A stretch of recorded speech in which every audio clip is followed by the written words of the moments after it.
Well, here we are again for the next installment of WealthLab Strategy Trading. And I want to thank the Patreon supporters who've already joined. We appreciate the support, and let's get another strategy out from the MetaStrategy this time. So let's see, what do we want to talk about today? Should we look at our account on Alpaca, see how we've been doing, or do you want to look at the MetaStrategy? Let's check out the account. All right, let's check out the account here. Okay, so here is our results so far in the paper alpaca account that we've been placing these orders in. I've also been placing these orders in my live account at Fidelity, so been pretty much mirroring the results we see here. So the other thing we wanted to show last week, we looked at the, let's see, let's go to our home page. And last week we focused on the glitch indicators no hold system, which pinpoints quick entries and exits. And we wanted to show a couple of those trades on the chart. So first of all, here's the equity curve, very short, in and outs. And this is the one that performed well during the bear markets. And we wanted to take a look at, let's look at the first kind of non-break even. So these Pep and Mendelez were break even trades, but this one was a profitable one. So let's take a look at that one, Electronic Arts. So here, with everything going down, including the NASDAQ index, it took a buy here, and then the next day it exited at the market open for a 1% gain in one day. And let's look at the previous 7 trades for Electronic Arts. So here's a couple of the same things. Here's another 1% in one day. Here's a break even. The next one is a 4% in one day. And here's a 1.5% in one day. Here's a break even. And here is a almost a 1%. So this one did good on Electronic Arts. So this is available now to the Patreon supporters. Glitch indicators no hold, but I wanted to focus on the second strategy that we'll explore in my MetaStrategy. So the strategy we want to look at today is the orange one, and here it's called WS Knife Juggler for wealth signals, but the actual name is Deterministic Knife Juggler. So it's a dip buyer that does a ranking of all the stocks in the NASDAQ 100, and it takes the 6 stocks that are performing the best based on this ranking criteria, and then it tries to, catch any dip in those 6 stocks if they happen to dip down like outside of the normal range using a limit order. So that's the orange line here. And it's been performing pretty well. I mean, it does have its periods of drawdown, just like everything else, but it's one of the top performing strategies in the MetaStrategy. So let's go to the home page and open that one up here, Deterministic Knife Juggler. And let's run it for the past 10 years on the NASDAQ 100 using a 16.6, so basically like a 1/6% of equity, because it can hold a maximum of 6 open positions. So I use this here, max open positions, and this also max entry signals. So we'll only ever get 6 signals. Why do we have 7 signals here? Because one of them is a sell signal. So we have 6 buys and 1 sell that were actually placed today. So it's currently holding Palantir. And let's take a look at the equity curve. So here's the equity curve compared to SPY. So it's doing pretty well. Another relatively low drawdown strategy with like a maximum of around 12.5% compared to the drawdown of SPY, which in this range looks like it was 34%. And let's take a look at some of the most recent positions. Let's see. Let's sort by the open positions to the top. And so here's Palantir, currently entered on February 5th. After the And big gap up. yeah, so this was, of course, after this gap of 23%, this was one of the strongest 6 stocks in the NASDAQ 100. So then it bought here on this little gap down. And I think Palantir is down today. So I think this is losing money right now. But you can see like the most recent exits so in this last like surge were all nicely profitable. This one's interesting. CDW. So yeah, we bought here and then we exited the next day at 2%. And then look at this huge gap up and then it closed back down. It's kind of an interesting move. And then we've got Starbucks. So we grabbed a quick 2.7% there. We've got Dash. So yeah, it captured some good trades like on this last surge. So that's why we're focusing on this one. And Volker, like I remember you were commenting, oh, why are we looking at the 6 strongest stocks? Maybe we should look at the 6 weakest. Are you using daily data here? Yep, I'm using daily data. And it's like a rotation strategy, right? No, it's a dip buyer. Okay. But Yeah. it is limited to only selecting and only placing limit orders on the 6 strongest stocks in the NASDAQ 100 on any Wow. given day. Oh, so your first filter is basically show me the 6 strongest. Yeah. And then the next filter is if any of them has a dip buying signal, then you buy Well, it. it basically places limit orders for all 6 of them Okay. at this limit price. So it's easy to trade. You don't have to manage 100 limit orders, which is possible in WealthLab, but not something I want to have to worry about every day. My approach is, kind of less stress and just keeping things simple. But let's see. Well, this goes back to the automated trading, because I do trade 100 stocks a day. I just put them in the quote manager and they auto trade. So it's not really that hard to do. Well, yeah, just so that everybody understands that. It's just that, yeah, I mean, it's more manageable, and that's the strategy. It's just a different strategy. Pardon me? Unless you're with Fidelity. All right. No, by the way, I was going to mention the CDW surge was an earnings event. So, sometimes it's good to be in for the earnings, and sometimes it's good to be out. So yeah, I call it earnings roulette. Yeah. So yeah, exactly. maybe we base an option strategy on that sometime.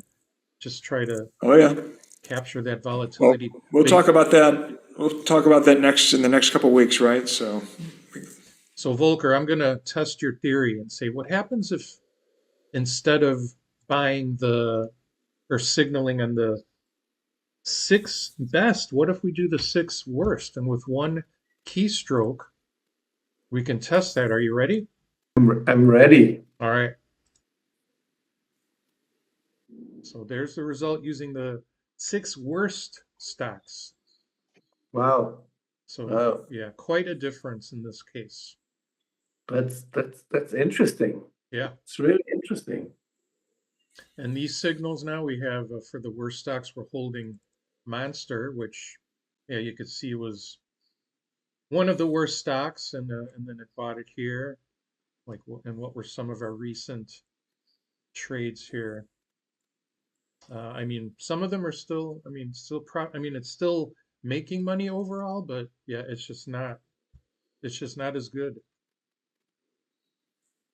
So, do you have a time exit, or do you only have that one exit? No, it doesn't have a time exit. It exits on a limit order. So it's basically trying to get out. It like the higher end of the normal range of the symbol. So yeah, let's run the main one again, and let's take a look at the longest held position here. Bars held. So the longest Yes, held was only 14. And you I could think see you're like still on. yeah, Are you still on buying the weakest? no, now we're back to buying the strongest. Okay, good. So Didn't see here's the that. equity curve back to normal, Okay, yeah. and here's the position. So here's you could see like the longer it holds, like the worse it winds up doing, because it's not able Mhm. to get that exit at the high range. So yeah, here's the worst trade. So yeah, this one, that's why we see drawdowns in this strategy. But overall, it's a good contributor to our meta strategy. Yeah, cool. And so yeah, I think that's good for this week. We featured another strategy. We talked about placing the signals. And I don't know, Robert, did you want to show a preview of some of the options work you've been doing? I could, if you wanted to. Let's see. Yeah, we were talking about Knife Juggler, but previously we were talking about the other glitch strategy. I'll share my screen then. Yep. Okay, so one of the things that we discussed was trying to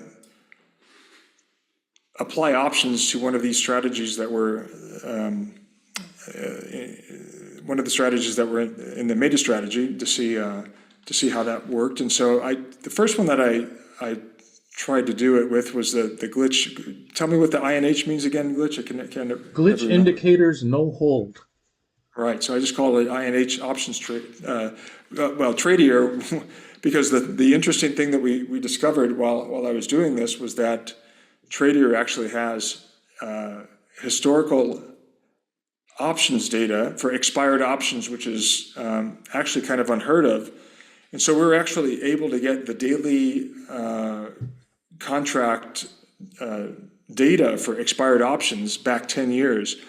And so I essentially took the strategy and added, instead of buying the underlying, buying the symbol, you would create, you would get we would buy an option that was, well, I have it down here in the parameters of 14 days out, at least 14 days out. I think, yeah, this one doesn't use weekly expiration, so it's actually going to for the monthly expiration that's at least 14 days out, and I have a liquidity level here that I want the contracts, at least 40 contracts traded per day. And so let's just go ahead and show you. I just ran it. It takes a little while to collect all that data, and let's see what it looks like. So this is with now. Okay, so let's look at the settings. We were sizing options. Glitch said that he wouldn't probably risk $5,000 per share or $5,000 per trade. He would probably put like, what did you say? Probably 0.5% of the 2,000 of the 200,000 or something like that, right? So just to be able to see this a little better, because each one of those trades has the potential to go to zero. Yeah, a lot. Yeah, exactly. So that's the thing about options, right? So let's take a look at the positions. You can see a lot of these were in the debug. I showed which ones were illiquid that I didn't even buy. But let's see. Let's just take a quick look at the positions and sort by the profit. And you can see a lot of these just pretty much go to zero. But you can, on the other hand, you've got a lot of these that have 100%, 200% gains, right? Yeah. So that's the thing with options. But so yeah, I mean, you get a lot of. So basically, let's. I just wanted to look at this, talk about this again. The starting capital was, I put it 20,000 just so you could see it a little better. 10% of 20,000 is $2,000. So we're starting with $2,000 worth of contracts when we buy an option, and that's what this looks like. So we, in the long run, we from 20,000, we got, it's a little bouncy along the way, but we came into something around, 67,000. Well, it's probably at But the bottom what here. universe is this back tested on? This is NASDAQ 100, So I right? mean, Yeah. so you could probably, if you look at the metrics report, you must have a ton of NSF positions. Let's see here. I don't think I should, right? Oh, yeah, actually there are. Okay. There's not that Yeah, I many. didn't notice. 82. Why did you? No, well, a lot of these, a lot of these weren't bought because of the liquidity constraint, right? So Oh, for so yeah, example, this is glitch indicators, no hold. So it'll only buy four. It'll only buy four positions at a time, basically. So if you're mirroring that, then yeah, you shouldn't get too many NSF positions. yeah, I mean, I kept the max entry signals at 4, max open positions at Yeah. 4. So, yeah. Okay. But just I do want to show this with a fixed value. So if you were willing to risk $5,000 worth of options per trade, let's actually hopefully this runs a little bit faster since we have all we're going pretty well now. Now, so for each symbol, we're getting multiple contracts. So that's why the back test takes quite a bit longer to run. So it's out looking for data for multiple contracts. So let's go back test results. Look at the equity curve so there you go. With $5,000, if you're willing to take a $5,000 risk, I mean, you can see, you can take pretty big hits along the way here, but $5,000 is your max risk, but we went from 20,000 to 100,000, which isn't too bad. Yeah, but I mean, so did the benchmark. A lot, but the one thing about it is the exposure. Our exposure is like minimal. I mean, you can see what is our exposure? It's probably something like 10% or something. Whereas exposure 2%. So we matched the benchmark with 2% exposure. Well, we had maximum. That's pretty good. You can see the difference in the ear metrics, where it puts the percentage result in correlation to or in relation to the exposure. Yeah, EAR, there it is. Exposure adjusted return. Yeah. See, there we go. It nicely tells you what that metric is. Yeah. So I don't know if you want to go. We applied this to another one that's a little bit easier to work with, which was QQQ crash. So we called this the option crash, and so this is only trading. The advantage here is that you're trading an index more of it. Well, it's closer to an index option, but it's the ETF options, so they're quite a bit more liquid. And actually, I should have showed you some trades, but let's go ahead and run this one really quickly. This one does use weekly contracts, and we went with the 14 days out. And the one thing that we did here too is, since we're using weeklies, if the option was within 10 days of expiration, we actually rolled it over if we to stay in the trade. And so this was actually quite a nice result. So you can see we started with, let's see, what kind of a sizing did we start with here? Okay, so we're at 10% of equity. So we're starting with $1,000 worth of contracts at the beginning here. Sorry, and you can see that's a nice, actually pretty nice equity curve. Actually, so we're only doing 10%, right? So 10% of wherever we are. What if we did like 25%? Yeah, well, okay, so this is the interesting thing, right? So let's go ahead. That should run more quickly now. Plus, what if you do multiple open positions? Now that's the options trading equity curve that might get some people exactly. There's your option. I mean, you're going from 100,000, you know, you're losing $30,000 at a time here, or making 100,000 and losing it the next day, you know, so that's the leverage effect. Yeah, you can post that on Wall Street Bets and you'd be like a hero there. Well, you know, it's the lumpy returns are quite good still, though. I mean, we went from 10,000 to 200,000. So, Volker, would you trade that? Yeah, we'll have to. It looks interesting. Yeah. But look at that drawdown. Look at that drawdown at the top right from that spike. What's that? Open the drawdown tab, Robert. Yeah. Well, this is in percent. You're looking at close to 50% drawdowns, right? Yeah, that's a $125,000 drawdown. You know how I would trade it probably? I would probably take 10,000 or whatever that amount is. What you start with 10,000, and if you go now to the monthly returns, Robert, yeah, and you see the percentage, I would probably take out the money at the end of the year, or whenever it's up 20% or something. Well, yeah, I mean, sorry, we didn't ever actually look at some trades. Let's just show it what that looks like. Positions, and let's look at kind of a profitable trade. You can let me get some volume on there too. So this is the option contract data. You know, we're entering basically at the. I think this strategy enters at the open. I have a different version. Yeah, I think it sells at the close. Yeah. So what is the first trade here? Pardon me? It buys and sells on the same bar? Yeah. Just like the QQ crash strategy does it.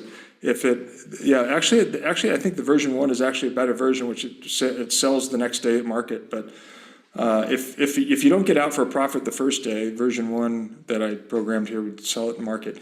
But the QQ crash strategy, if you make it sells at a profit when it sells at a profit basically on the close. So and it waits for that, except for the timeout minimum. I think I've got it set for 10 days. It'll sell after 10 days to get rid of the position. So, but that's let's interesting. take another quick look at another. Here's one that we entered a position. Actually, it couldn't find the data for this one. So this is actually a synthetic contract, and then it rolled over to a real contract data that it found. But let's just take a look at what that looks like. So there's one of those that pretty much go to zero on you. Yep, is compelling, and we eventually might get some option trading in the MetaStrategy, but I mean it's not there yet. But this will be interesting to continue pursuing. And yep.